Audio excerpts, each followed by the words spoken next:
Hey, welcome back, everybody, to another edition of the Reputation Igniter podcast. I am super excited for our guest today. We've got Billy Stevens of BillyGo and SERA Systems. Welcome, Billy. Thanks for being on. Thanks for having me, Chris. My pleasure. And so we're going to be digging into some awesome stuff. If you haven't already, like, subscribe, comment down below, and write a review if you feel so inclined. We're trying to get this out to more and more HVAC and plumbing business owners because we're trying to share the stories of each and every one of you guys.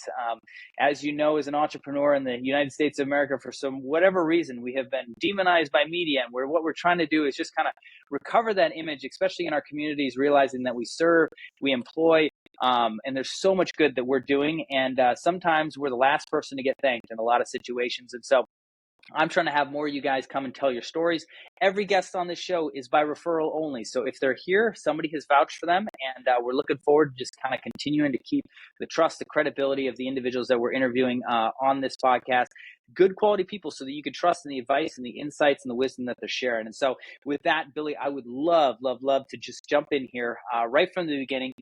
You've got I love your story, your history, because I think it's a testament to somebody who truly has a heart and loves the trades, right? So you had Berkeys, and you had Berkeys for a little over 16, almost 17 years, and you sold it.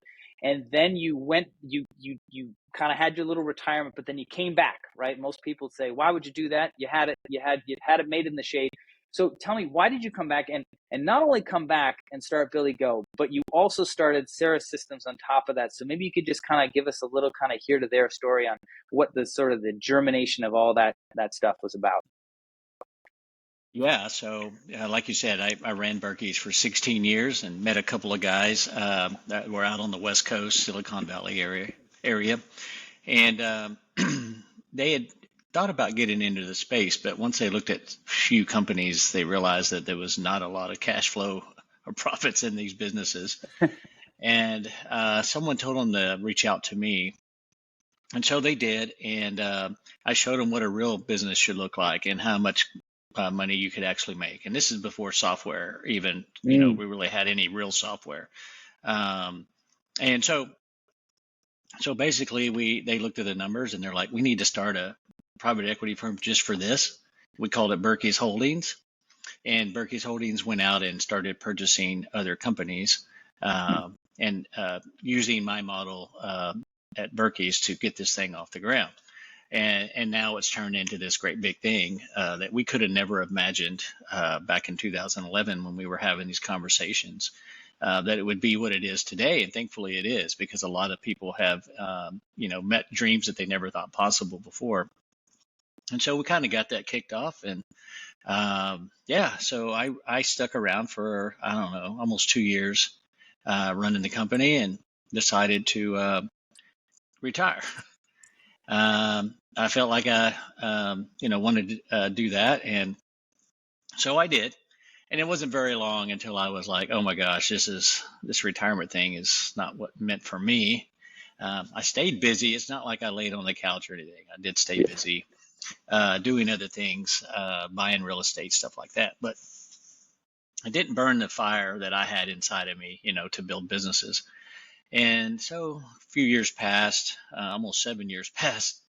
I started working on this idea that I had in 2013, which is right after I retired, and putting it all together. It all came about from an Uber ride. That's when Uber first came on the scene. And I rode an Uber for the first time in New York City in 2013. Spent the week, we were actually out at New York for about a week, and I probably rode in 50 Ubers in the front seat asking questions. And so that kind of got me, that's kind of how the software thing bit me. I do remember when I was, talking with the guys that we partnered with to start Berkeys Holdings, I kept telling them, we got to build software. That's going to be the future, and we got to build software. So I really wanted to build software way back in the day. But then, nobody was listening. So I had to wait 7 years. We saw the success of some other softwares out there, and therefore we decided to go into the market and build SERA Systems. And SERA Systems is built on a totally different idea about how software should actually help your business instead of just being an albatross, a digital filing cabinet, if you will. Actually, you need something that can measure stuff and get data out that you can understand and make actions from the data. And then it also helps you streamline your business, run it more efficiently.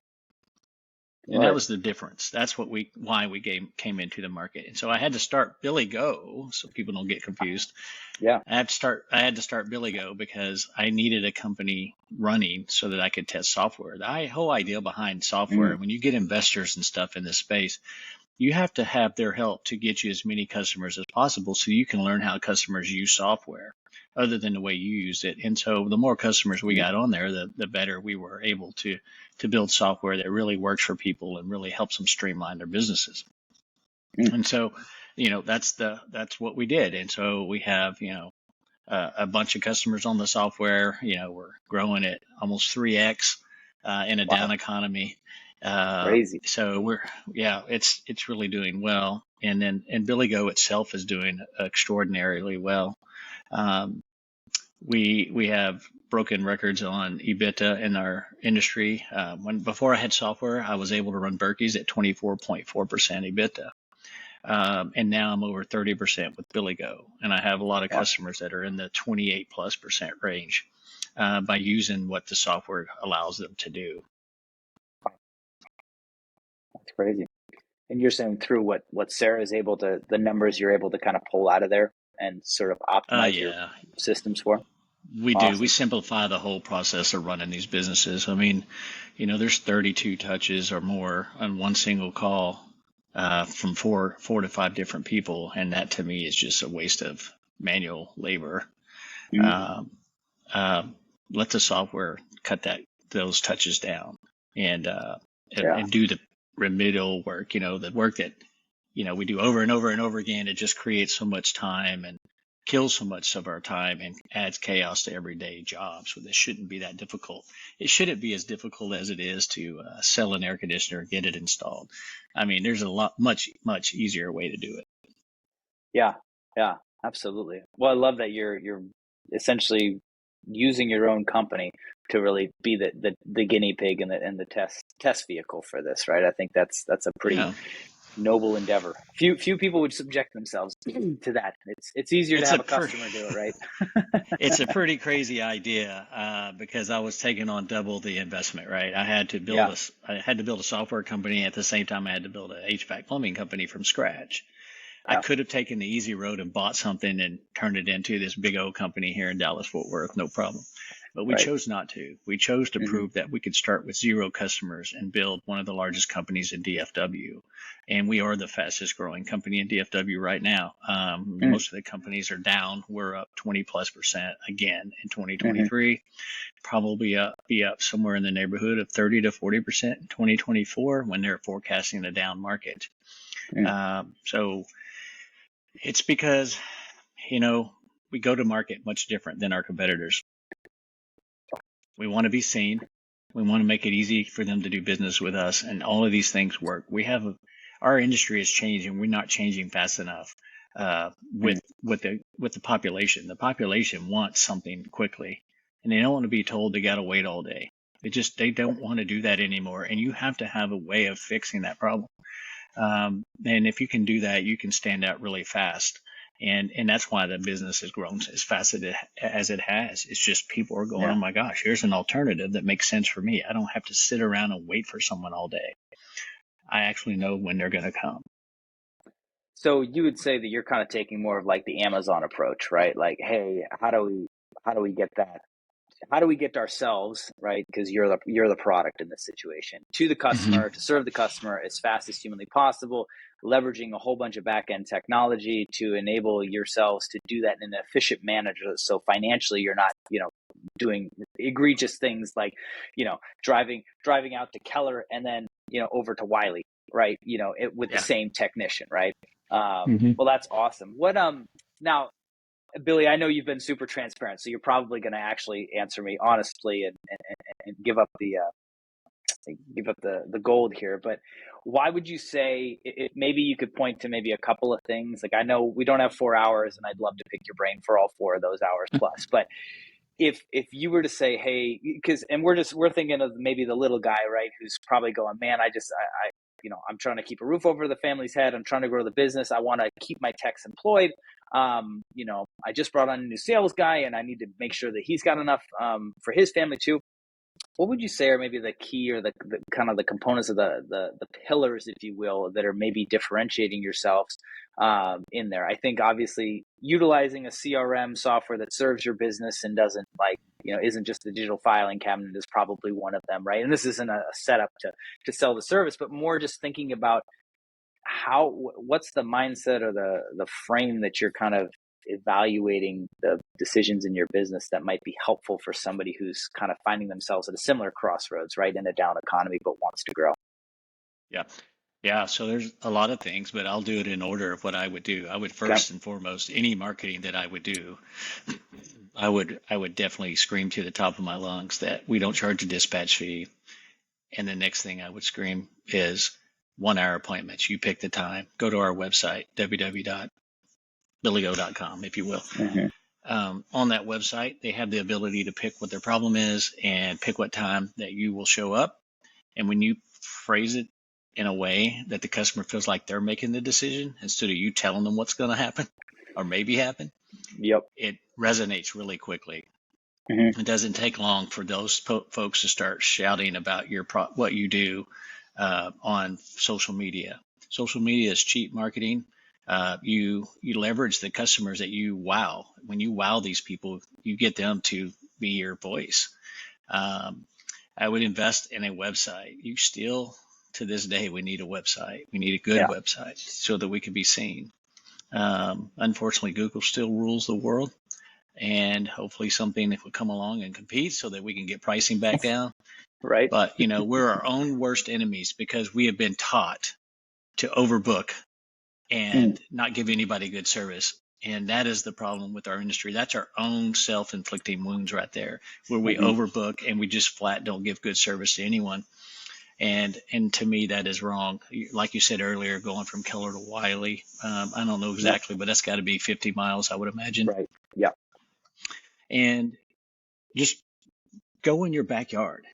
I remember back when I started Berkeys, you only had the yellow pages and that was your only option. And so I had to appear big back then when we weren't. And the only way we could do that is if we stayed within 5 or 6 miles of where we weren't. And so if I had 2 trucks out there and I kept them in that 5 to 6 miles, they were seen more often. So people would see it over and over and over again. And then we were branding in a small area, and it made us look much larger than we were. And then once we got 4 trucks, we went out another mile or 2. And when we got 6 trucks, we went out another mile or 2. But we never went past 15 miles, no matter how many trucks we had. And so you have to be strategic about that. I mean, the problem that we do when we first start businesses is we try to cover the entire region because we need work. But if you would just focus on a very, very small region, if you're just getting started, that's what you need to do. If you're a company that's already above $1 million to $1.3 million, you also need to shrink in your service area and do the same thing that I said for the small guys. But this will make a massive change. Your profits will go up and your sales will go up at the same time. And even for the bigger and larger companies that are suffering right now, the majority of the downfall in this down economy is coming from the top. The top is really suffering right now. The private equity firms, the big shops, they're the ones that are suffering right now, doing the massive layoffs that are happening. And I'm here to tell you, it is happening. People won't talk about it. I know it's so crazy, but it's happening. And a lot of the founders are leaving these private equity firms as well. And so when that happens, there's going to be a lot of techs available, and you have to make yourself available to them so you can grow your company. This is now the time to gather everything during the downtime. We all do well when it's great, but did we put away enough money to do something about it when it's bad? And so if that didn't happen, then you didn't do so well when it was easy to make money. And so that's why SERA was created, so that we could hang on to that money. That's what it's all about, is making as much money as you can without raising prices, because we do it through efficiency, knowing what to charge so you can sell more. If you have a 50% closing rate, there's something wrong. It's either training, price, many factors, right? Yeah. Find that perfect balance of training, find that perfect balance of cost, find that ability to serve a customer unlike anyone else in your area, and you're going to be fine. You're going to prosper during this downtime. And that's why we're predicting up to 30 to 40% growth for BillyGo, is because we see lots and lots of opportunity right now. You know, we are constantly seeing people come in that want to work for us. Right. And so we have the pick of the litter, if you will. And so we do hire the best, and we're hiring. And because we're hiring, because I am a proponent of memberships versus maintenance agreements. Right. And memberships sell much easier than maintenance agreements do. And you can collect all this info on all these air conditioners for all these customers. I think BillyGo right now has over 15,000 air conditioners under membership. Wow. 8% of those are going to have some kind of failure each year. And the more we stack those, the more work we have. So that's about 1,000 air conditioners that those customers are loyal to us because of the membership and the experience that they got from us. And that is why we're always busy. We're so busy right now. It's crazy. It's January. We did have our first cold spell here in Dallas, but before it even happened, it was in the 60s the whole time. Between summer and now, it never got below the 60s. And until yesterday. And so we were extremely busy the whole time. Customers that are on SERA are seeing that they're not as flat. They're either flat or up a little, but they're not down like the industry. And so if you adopt these principles and have a software to help you figure out that data so you can get better at what you're doing, you're going to be fine. Yeah. Well, I love it. And I mean, I think obviously just from a customer experience, right, moving from maintenance agreements, which sounds scary and committal, to a membership, which everybody has a membership, right? But looking at it from a business standpoint of, this is an opportunity for you to collect data, right, that allows you the opportunity to reach out at some point in the future, or to at least stay top of mind, to serve in different ways, right? There's just so many ways that you can serve your customer that doesn't require you to actually be showing up, you know, with a van and having to fix something that's broken, right? But instead just building that relationship, because over time people will ask you who you're working with, or who's your HVAC guy, or who do you trust, or who have you used, right? Because the guy that we just had, you know, ripped me off, or whatever the case may be, and you put yourself in a very like advantageous position, like you're saying, to serve that person. So okay, I love that. What for you then, you know, how, because let's say somebody just raised their hand mentally, right? And they're like, okay, you're right, I've been hearing it, or I'm seeing Billy's posts every Saturday. I know I gotta change, right? And they're going, okay, let's, you know, I want to do this membership thing. What does that look like? Like how does one structure it? How would one price it? And then I think the bigger question in their mind is probably like, how do I sell this darn thing? Is this my dispatcher selling this? Is this my tech, you know, on the site selling this? You know, what's that process look like? I mean, obviously we don't have hours to go through the whole tutorial, but maybe just giving them some, you know, a couple of breadcrumbs to kind of lead the way in terms of the direction of just getting themselves moving in that direction. What would you say are the key waypoints on that journey? Well, they sell themselves when you have 2-column quoting in your price book, right? Okay. And so when you have a membership price and a non-member price, that is how you sell them, and you sell them quickly. You can also use your customer base. Your people in the office talking to your customer base to sell them as well. And for instance, my post this past Saturday, since you brought up Saturday's post, it was all about this actual thing. This company was bleeding money. The owner was, you know, thinking about filing bankruptcy, just because he just didn't see any way to get out of it. And we went in, and at the last minute, we got rid of 45% of his marketing cost. I posted that on this weekend, and I actually showed what we nixed. And this was a cash flow situation, right? So when it's cash flow, you have to make choices based on cash flow improvement. You can always go back to something that may work, but for the most part, what we killed doesn't work very well. So we killed it. And so the next thing is we got to get the cash flow right. And then we got to get busy. And this customer base for this company was about 50,000 customers. And I'm like, oh my Oh, gosh, wow. you have no work No in reason. Yeah. 50,000 customers. Wow. And so we sent out an email explaining what the membership was. We had I think it was a 47% open rate. It was insane. Wow. Now, how do you get them to open up an email? It's what's in the subject line. The subject line is the most important part to get them to open an email. So if you say the right thing in the subject line, you're going to get them to open it. Now, once they open that email, when almost half of the people have opened that email, now you got to get them to go down the journey, the sales journey of booking a call for a membership to get a tune up or whatever you want them to do in this particular email or text messaging. We do both. Mm-hmm. And so we do samples of we take it and divide it up in 5 tranches. So 20% of the customer base, we try it with this subject line and this message. The other next 20%, once we get all that dialed in from the first one, we do a second one and we change it slightly to see if it improves the open rate or decreases, or what's our participation rate. Does it go up? Our participation rate on this was about 11%. Okay. And so that's 110 service calls that came out of this one.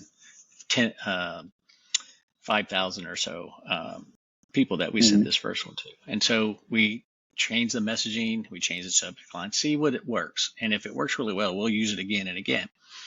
But the whole idea is we remotivated the customer base, and now the company's booked out, fully booked out a couple days in advance or even further. And people are excited, to have the company out. They see the value, and so they let them come out.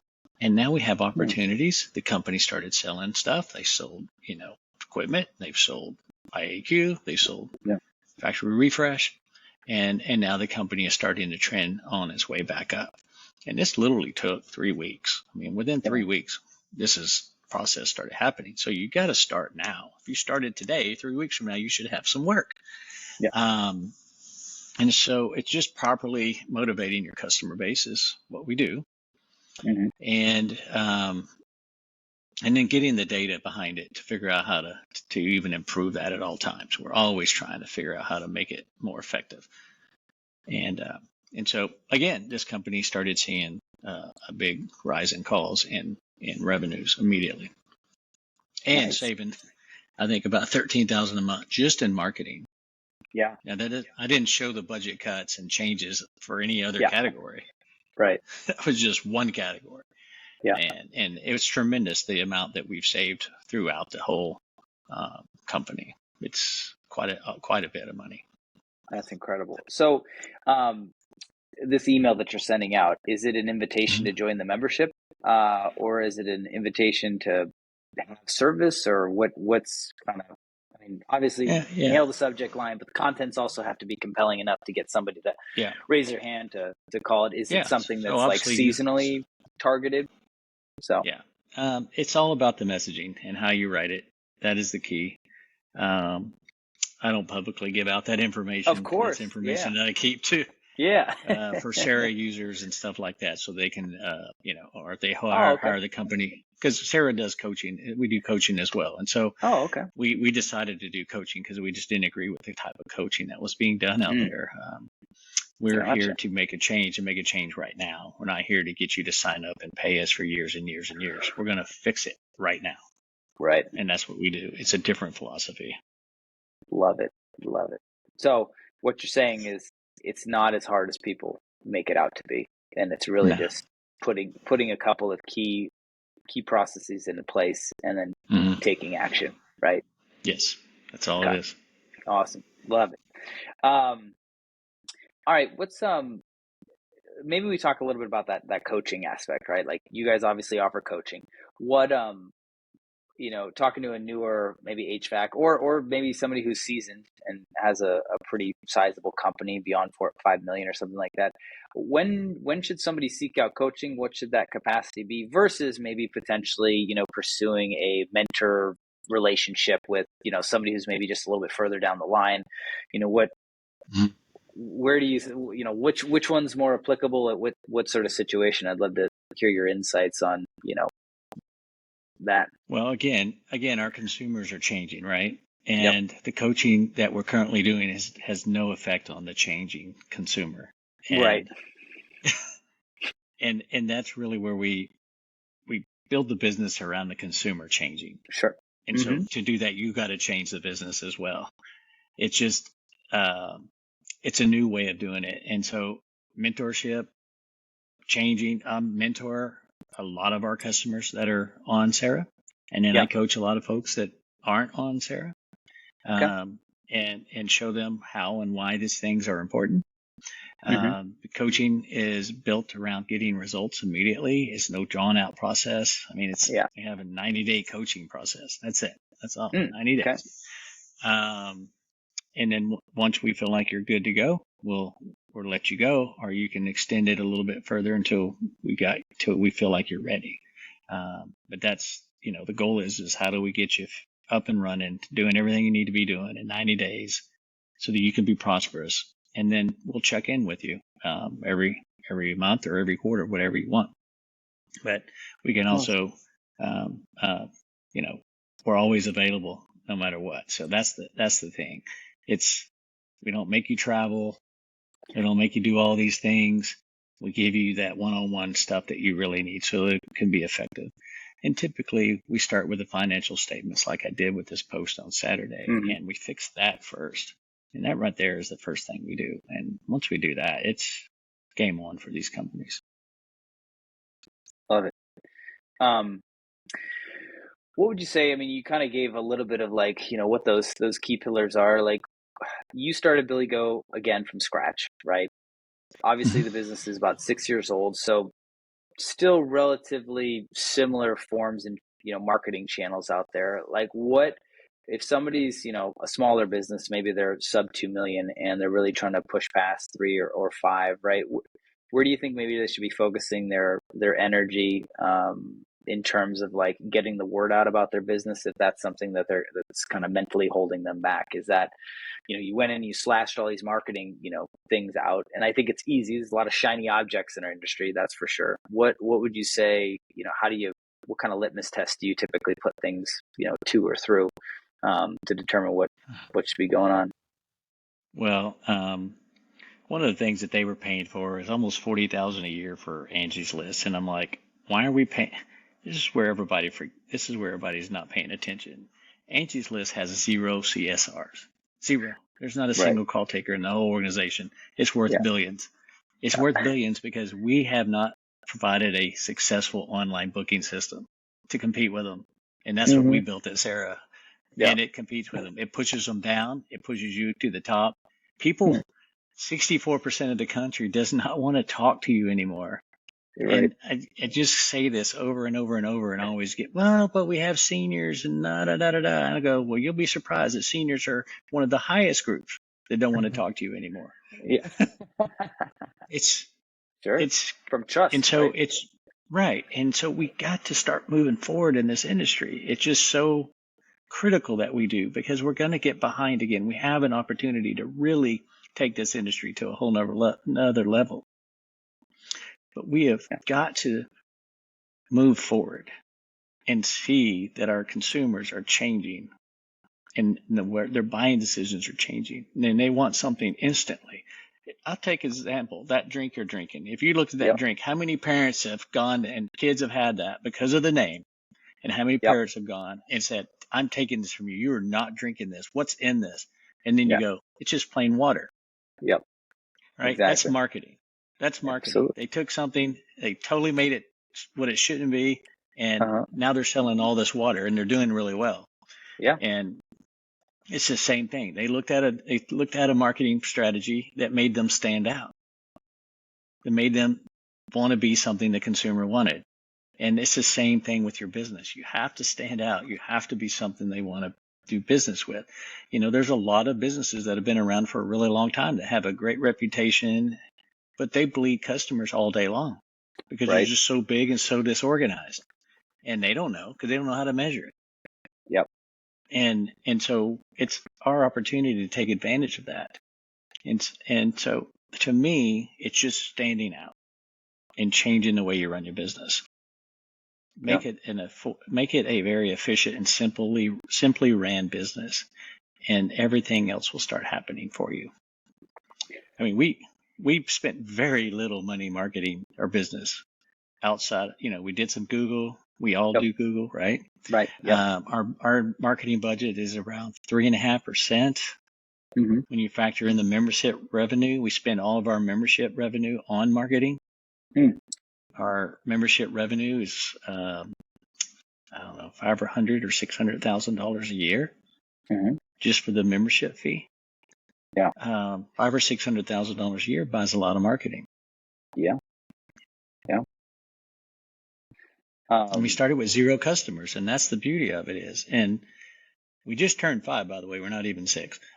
We literally just turned 5 years old, and over $42 million worth of income for a business that spends 90% of its time developing software for a software company. And we just can't control the growth. It is literally just growing. And we're seeing that with a lot of our customers that have initiated these processes.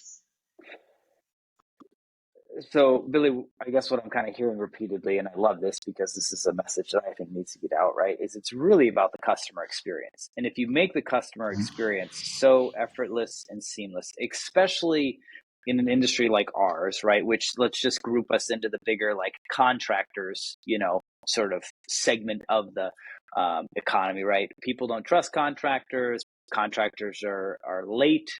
They don't return your phone calls. They don't respond to things. They overprice you. They overcharge you. They speak arrogantly to you or down to you, right?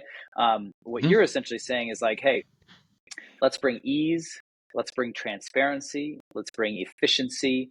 And let's just, bring that old timey, like where the trade started back in the day was that service mindedness of, hey, let's serve somebody in our community and really care about them, right? So what you're saying is, right, if you can focus on those key fundamentals, that in and of itself, which is why I would think that most HVAC owners raise their hand and go, that's why I wanted to do it anyways, or that's why I started, right? It was because I wanted to help people. Is if you focus on those and you make sure that those are the bread and butter, the foundation for your organization, that you should theoretically grow just naturally by the fact that people do want to do business with you because they're sick and tired of dealing with the old way. Is that a fair sort of summary of what you're getting at? It's very fair. However, every contractor thinks they give great service. Sure. Yeah. Right. And we got, we're the best company. We give the great service, but that falls apart on the phone call when you're answering the call. Like, it's a great day at my company. That right there is the worst thing you could absolutely tell somebody. But yet that is the standard thing these coaches tell people to say. Right. You have to be empathetic back towards the customer, right? Yeah. That is what matters. And you have to be able to give them opportunity to do business with you. You have to be able to know about when you're going to come to their house. The one thing about SERA that people don't realize, SERA knows when a tech is approximately going to be finished with the job that he sold. And people don't realize that the computing power that we put into the software compared to what's on the market today, it's a whole lot years ahead of what's going on today. So if you know approximately when somebody's going to be finished, when this software knows when to schedule someone next. Whereas the way we do it now is we call around when we're super busy. How much longer are you going to be? How much longer are you going to be? Right. And so we have three departments that we're going to discuss why this breaks down. First of all, you have your CSR meeting in the morning and you go, girls and guys, I'm going to spiff you a whole bunch of money over the and above your pay rate if you book calls. Book every call you can. Second meeting's with the dispatcher. All right, we're going to fill the board up. I need you to get through these calls by the end of the day before you can go home.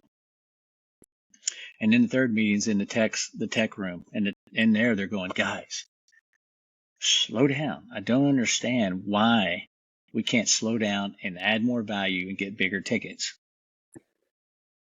Okay, I mean, see how those three things don't even mesh together? Right. Well, every company's doing it this way. Not ours, obviously, but every company is doing it this way. And this is the problem, is we've got all these spiffs going on. We're trying to book every call we can. And so when you overbook, you can't give good service to anyone. I would rather book just right and get 3 times as much money because I created an experience that made the customer want to buy from us. Whether it's service, repair, replacement, whatever it is. Yeah. Instead of trying to sell systems all the time. We saw what happened with that. We fell off a cliff. Everybody, when PE came in, we changed the business model to sell equipment as fast as possible. It's great. It made everybody, a lot of people rich. But now, when you do something like that, the piper always comes to be paid. And he's here now.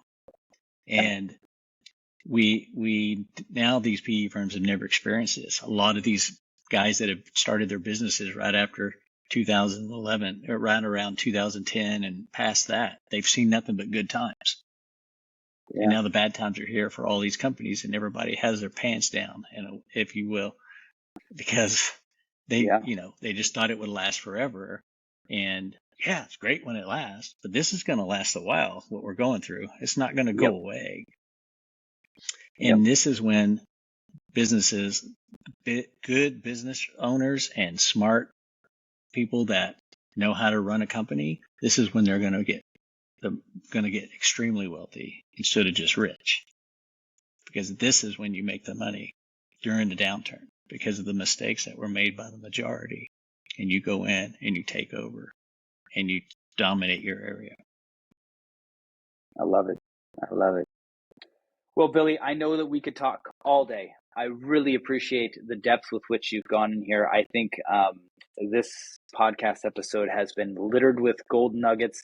I would encourage you to listen to it over and over because although Billy is a man of maybe fewer words, that those words are very powerful and potent. And I think with any good mentor, you listen to what they say the first time, and you get something, but you go back and you re-listen to what they said to you and you realize there's even deeper wisdom to it.